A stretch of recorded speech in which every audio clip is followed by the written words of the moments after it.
aula de hoje será sobre síntese e preparação de matérias-primas cerâmicas.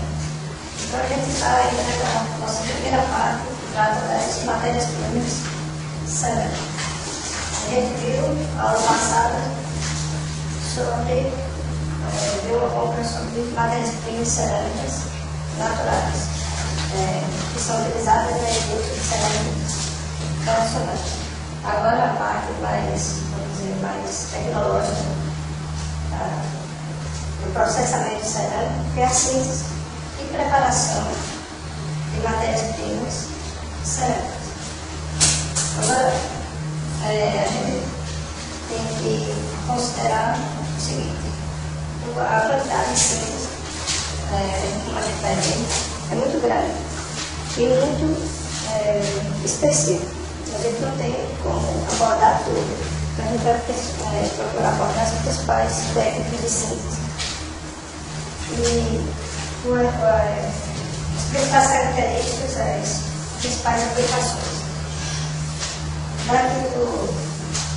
A gente pensando no trabalho de vocês, apenas a Roberta vai partir do material, Severa não definiu o trabalho dele, mas apenas a Roberta vai partir do material, ela vai fazer a síntese mesmo do material. Ela já deve ter começado já, não sei, já começou a fazer alguma coisa. Então, ela vai partir de reagentes, de material, dos precursores para sintetizar o material. Os demais, acho que todos vão trabalhar com matérias-primas, vão trabalhar na pesquisa com matérias-primas tradicionais, naturais ou beneficiárias. Então, esse tema de síntese aborda também a etapa de preparação. Não apenas sintetizar o material, mas também preparar o material para as demais etapas do processo. Então, como a gente vai ver, eu vou procurar dar um foco maior nessa parte de preparação mesmo do material.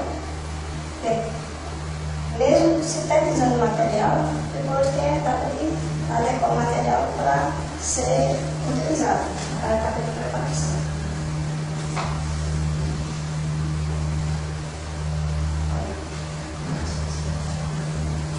Então, as matérias-primas cerâmicas que a gente viu, naturais, as matérias-primas sintéticas. As matérias-primas naturais, que a gente viu na outra aula, a maior parte dessas matérias-primas são de procedência minerais. Então, elas saem da sólidos, a partir de minérios ou rochas, e elas sofrem transformações constantes, são sempre transformações que vai contribuir para que esse material seja um material bastante heterogêneo. Já as matérias-primas sintéticas, elas são originadas de precursores. Então, são reagentes químicos específicos para sintetizar uma determinada matéria-prima cerâmica. E, normalmente, esses materiais têm uma homogeneidade fixa, constante, que é a característica das matérias-primas, dos materiais cerâmicos avançados. Então, a matéria-prima sintética ela vai partir de reagentes, que são denominados precursores, e vai passar por um processo de síntese. Então, ele vai ser a sintetização do material. No final, vai ter um pó. O material vai ser um pó, a síntese, a preparação, a obtenção da matéria-prima. No final, vai ter do mesmo jeito um pó. Dependendo do processo de síntese, esse pó vai ter diferentes características. Então, o mesmo pó, ele pode ter características bem diferentes, dependendo do tipo de síntese que é utilizado. Se eu utilizo um tipo de síntese, eu tenho determinada característica do pó. Outro tipo de síntese, outra característica. Então, é muito comum essas técnicas de síntese, elas concorrerem entre elas. Então, determinado tipo de síntese é mais adequado para um determinado material, uma determinada propriedade, do que outra. Então, por exemplo, eu posso obter carbono de silício por duas ou mais técnicas diferentes. Mas se estabelece isso, dependendo da aplicação que eu vou ter, eu vou escolher o meu método mais apropriado nisso.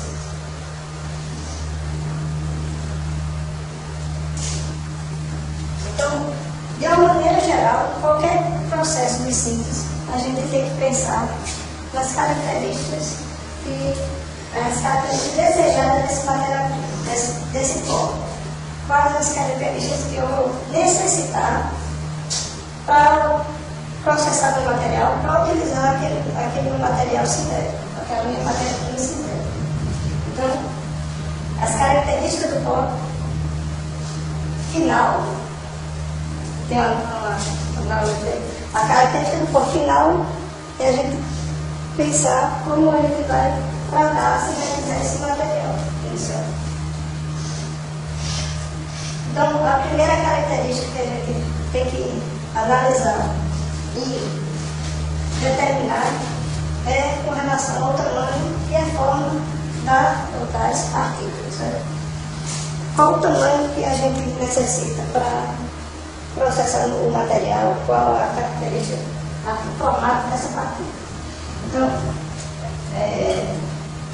se a gente for pensar de maneira idealizada, o que a gente tem com relação à forma é quanto mais esférica, ela vai ter uma característica melhor de processamento. Agora, sempre que essa esfericidade do material não é fácil de conseguir. Mesmo com aperfeiçoamento técnico de síntese, é difícil de conseguir uma distribuição, a forma da partícula toda esférica. Então, o que é mais adequado, então, mais apropriado obter são formas de mesma distância, parcial.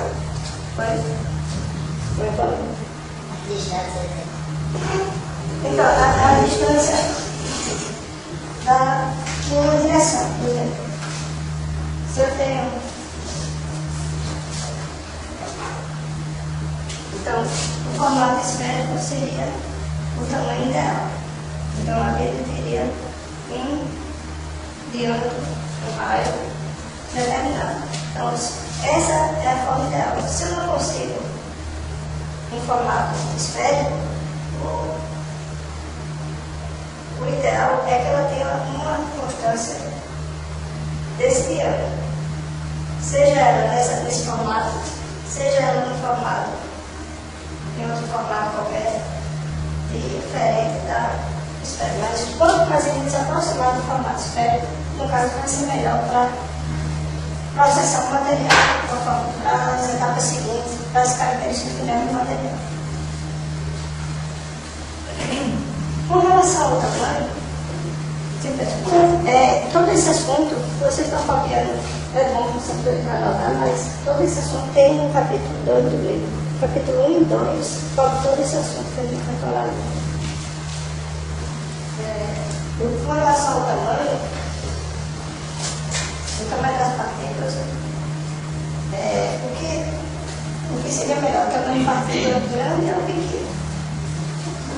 Então, a gente já começou a falar disso aí quando falou de matérias naturais, que é o mesmo comportamento que o material vai ter para nas etapas seguintes. Então, quanto menor você conseguir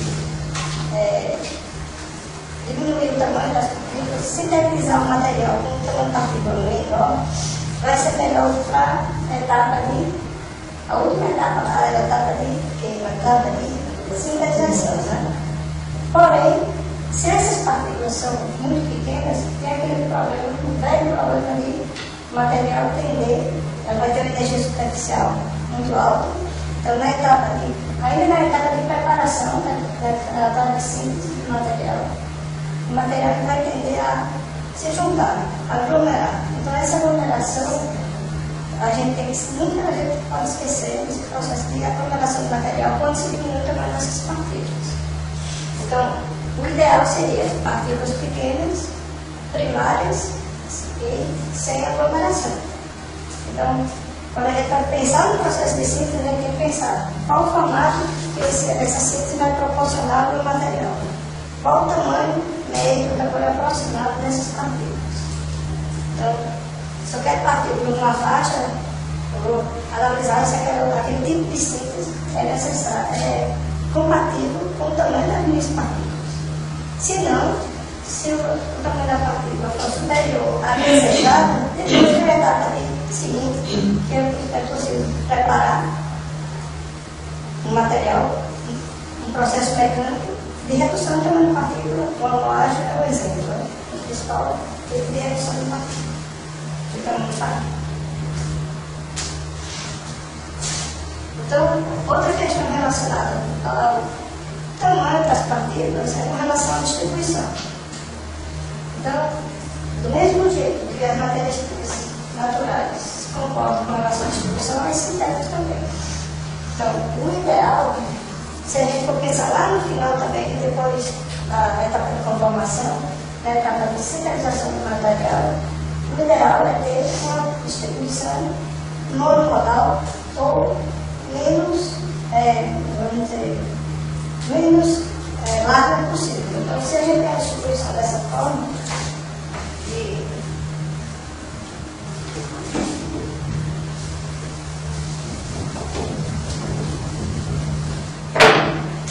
eu tenho um grau de distribuição também da partícula, com esse comportamento aqui, ó. Então, aqui é o tamanho de partícula, o tamanho dela. E aqui, o percentual. Então, se eu tenho um comportamento desse, e aqui eu tenho um comportamento bem mais largo aqui, quer dizer que essa distribuição aqui é bem mais larga, vai ter o tamanho de partículas, uma maior quantidade de partículas também diferentes. Então, se a gente for pensar na etapa de sintetização do material, o ideal é a gente ter uma distribuição de tamanho de partículas estreita, um gráfico e com esse comportamento aqui. Se a gente for pensar na etapa de consolidação do material, para compactar esse material, a gente não vai pensar naquela outra, na etapa da distribuição, nessa larga distribuição. Por quê? Então, imagine vocês que eu quero colocar dentro do cubo diferentes tamanhos de bolas, de esferas. Então, se eu colocar esferas grandes, eu vou ter muito espaço vazio, mesmo sem comprimir, né? Se eu começo a distribuir esse tamanho, colocar vários tamanhos diferentes, eu vou conseguir compactar melhor. E é assim que se comportam os pólios, os materiais particulados, quando eles são conformados. Então, quando a gente tem um tamanho de partícula, uma distribuição de tamanho de partícula mais larga, eu vou conformar esse material, vou compactar, a densidade do material vai ser bem maior do que se eu tiver uma distribuição estreita. Então, quando a gente pensa na conformação, o ideal é a gente ter uma larga distribuição. Quando a gente pensa na sintetização do material, vai dar para o final do material, o ideal é ter uma distribuição estreita. Uma outra larga. Né? Por que isso? Esse comportamento em relação à sintetização? Porque o tamanho das partículas vai, durante a sintetização, eles vão, se for o processo de fusão, eles vão ter taxas de transferência de material diferente. Por exemplo, partículas menores, elas vão ser mais ativas, vão ser mais facilmente sintetizadas do que partículas maiores. Então, essa diferença de tamanho de partícula normalmente leva a problemas durante a sintetização. Então, o que é o ideal? Então, a gente fica, se eu quero compactar meu material e quero que ele não tenha problemas lá na sintetização, então tem que haver o equilíbrio. Né? O equilíbrio é fundamental e das variáveis do processo. Porque mesmo às vezes eu tenho partículas pequenas, eu consigo compactação, é necessário, adequado para aquele determinado grupo.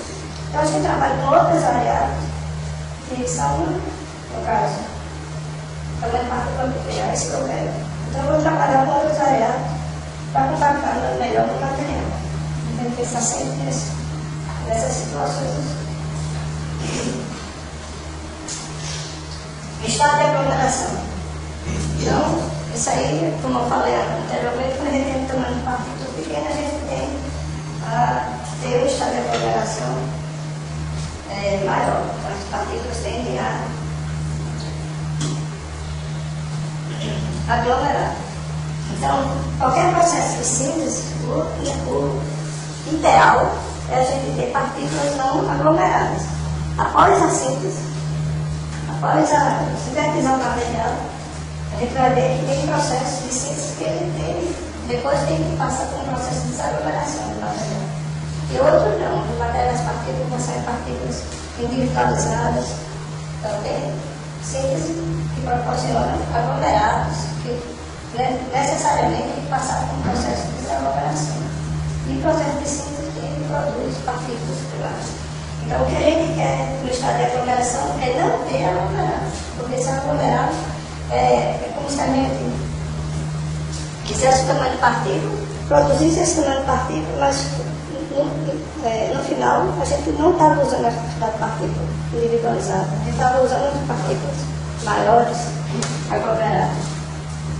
E isso vai ter consequências, além também da compactação do material, vai ter variações de distribuição de densidade do próprio material compactado, quanto lá na sintetização. Então, o processo de sintetização do material aglomerado e não aglomerado, eles vão sintetizar de maneira diferente. Variações da sintetização.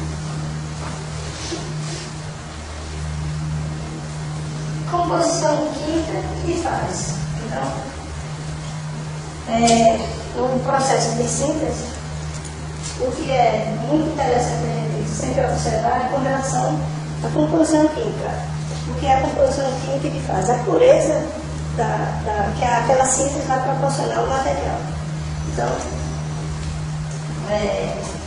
esses materiais sintéticos exigem uma pureza bastante elevada, sendo 90%, dependendo da aplicação, 99%.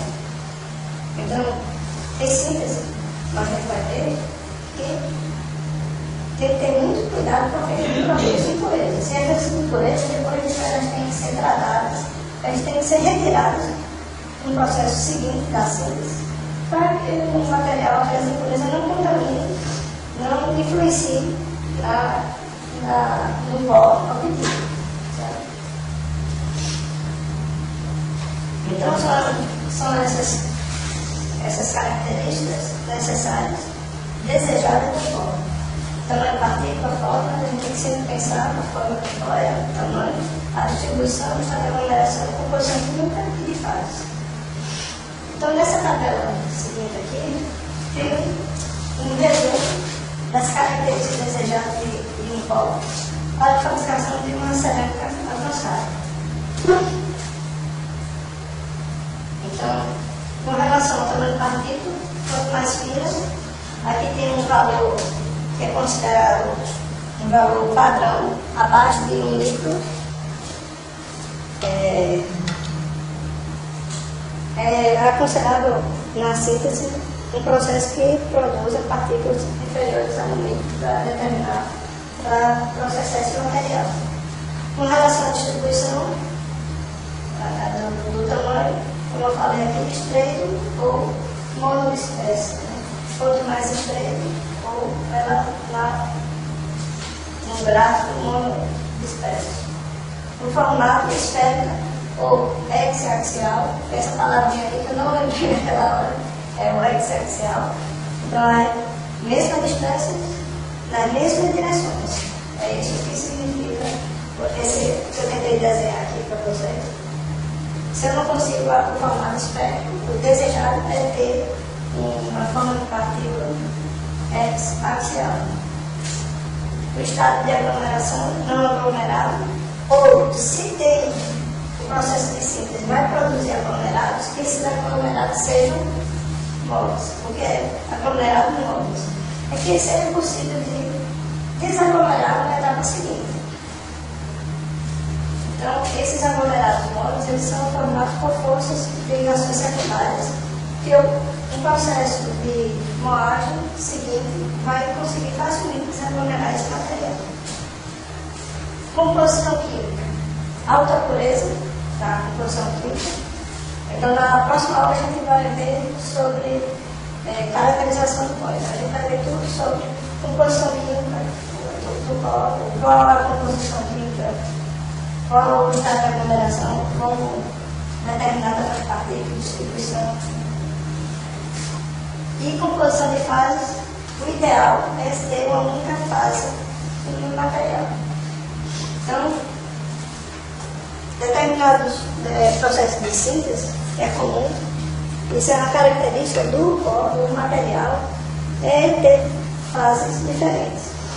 Por exemplo, o carvete de silício. O carvete de silício, quando ele é sintetizado, ele tem a fase alfa, que é uma fase mais comum, e a fase beta, que tem outras características. Então, durante a síntese, independente do processo, é comum ter essas duas fases. Então, depois da sintetização do processo de síntese, é necessário ter um tratamento para eliminar uma das fases ou diminuir essa fase não desejada. Então, com relação às fases, o interessante, o melhor para a fabricação do material é ter um pó com uma composição de fase que seja monofase. Então, pessoal, está claro isso aí? Então, com essas características, a gente pergunta como escolher nosso processo de síntese.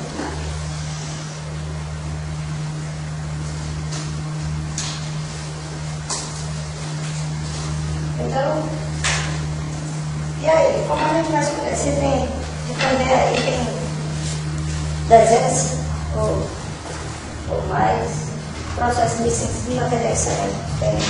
Tem inúmeras técnicas de síntese. O que leva a gente escolher um método ou outro?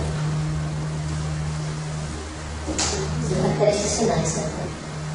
Primeiro a gente pensa lá no final, nas características finais do material que o pó tem que ter.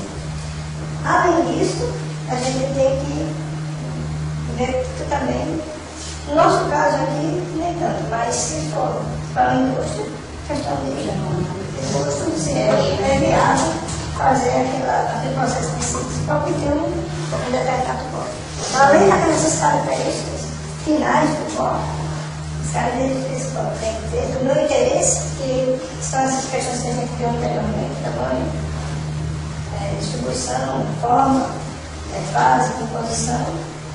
A gente tem que pensar também na questão de gosto. Então, técnicas de laboratório é bem diferentes de técnicas industriais, principalmente quando se trata de síntese de material. Muitas vezes a gente consegue fazer nosso material, sintetizar nosso material cerâmico em laboratório, mas essa escala nunca, dificilmente vai passar para uma escala industrial. Então, tem processos de síntese de materiais cerâmicos, que são tradicionais, no capítulo 2, quando vocês forem olhar lá, vocês vão ver que tem, se não me engano, 3, várias, eu acho que o livro tem 4 ou 5 processos industriais de síntese de material.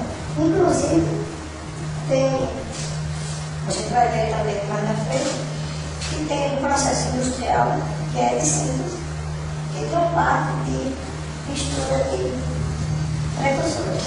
A matéria-prima principal é uma matéria-prima natural, que foi aquela questão que a gente vem discutindo aqui desde o começo com relação ao processo de síntese de parte do precursor. Então, eu acho que a única exceção que é o processo de obtenção de óxido de alumínio, que é um processo chamado processo Bayer, que tem a matéria-prima como processo natural.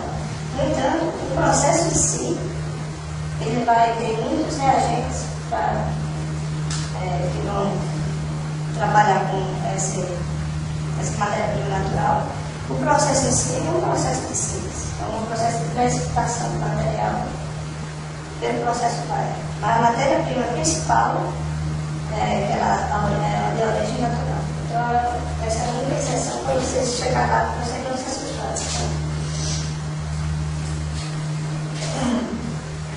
Então, os métodos de preparação de síntese de pólios, eles são divididos em dois grandes grupos. São os métodos mecânicos, ou seja, a síntese mecânica do material, e a síntese química e os métodos químicos, que envolvem reações químicas para sintetizar o material. Então, dentro desses grupos, tem o processo de fulminação, que essa fulminação é um método de síntese, mas mais voltado para a preparação do material, e não o processo de reações entre o material, de preparações, de obtenção do pó em si. E o método mecânico chamado mecanossíntese. Alguém já escutou esse nome de mecanossíntese? Já? Mecanossíntese ou síntese mecânica. É sintetizar o material, é fazer a síntese do material mecanicamente. Como é isso que a gente se faz? A gente vai ver aqui em seguida. Mas é a utilização de meios mecânicos, moinhos, principalmente moinhos, para sintetizar o material.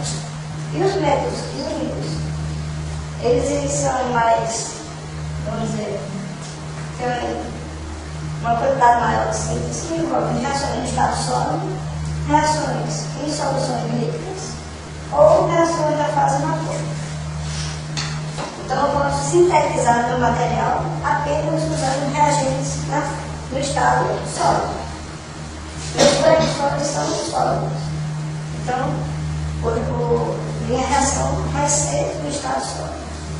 Se eu utilizo meus precursores no estado gasoso, a reação que vai promover a síntese, seja no estado gasoso, ela está incluída nesse grupo de reações na fase vapor. Então, vocês vão ver lá no livro, eu só vou contar aqui, só nesse livro nós quantos métodos de síntese por reações químicas tem lá. 1, 2, 3, 4, 5, 6, 7, 8, 9, 10, 11, sem contar 11 só daqui para cá, sem contar essas fazem uma pouco que eu não detalhei aqui. 11, 12, 13, no mínimo 15 métodos de síntese envolvendo métodos químicos. Então, é uma quantidade bastante considerável de métodos de síntese de materiais químicos.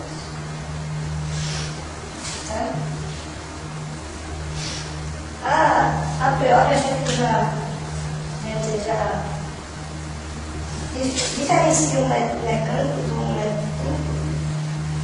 E aqui é comum a gente ter aquelas características mais desejadas do material. O método químico é um método mais refinado, que vai proporcionar aquelas características desejadas mais facilmente do que um método mecânico.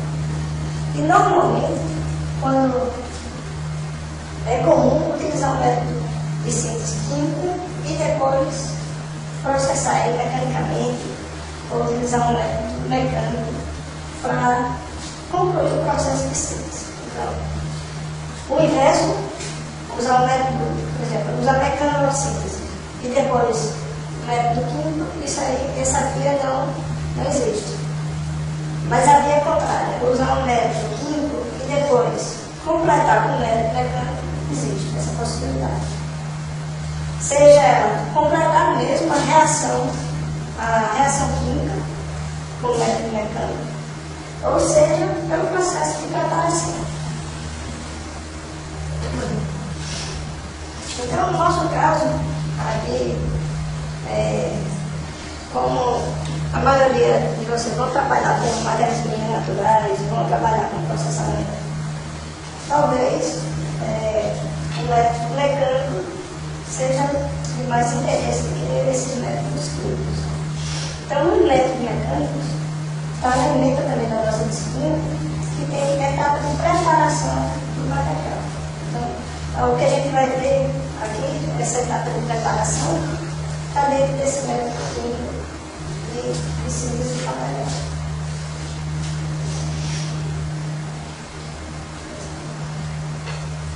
Então, o primeiro método mecânico, no caso aí a gente vai pensar agora mais na preparação do material, de que no processo de síntese. Então, vamos imaginar que a gente sintetizou, vamos no sentido contrário. A gente sintetizou o nosso material e agora a gente quer preparar esse material para a etapa seguinte do processo de fabricação. Então, por definição, a condução são processos pelo qual partículas são produzidas por meio da redução do tamanho de partículas maiores por meio de forças mecânicas. Então, esse processo, como redução, para reduzir o tamanho dessas partículas, eu vou usar uma força, um meio mecânico de redução. E para materiais cerâmicos, o processo de condução mais utilizado é o meio de moagem.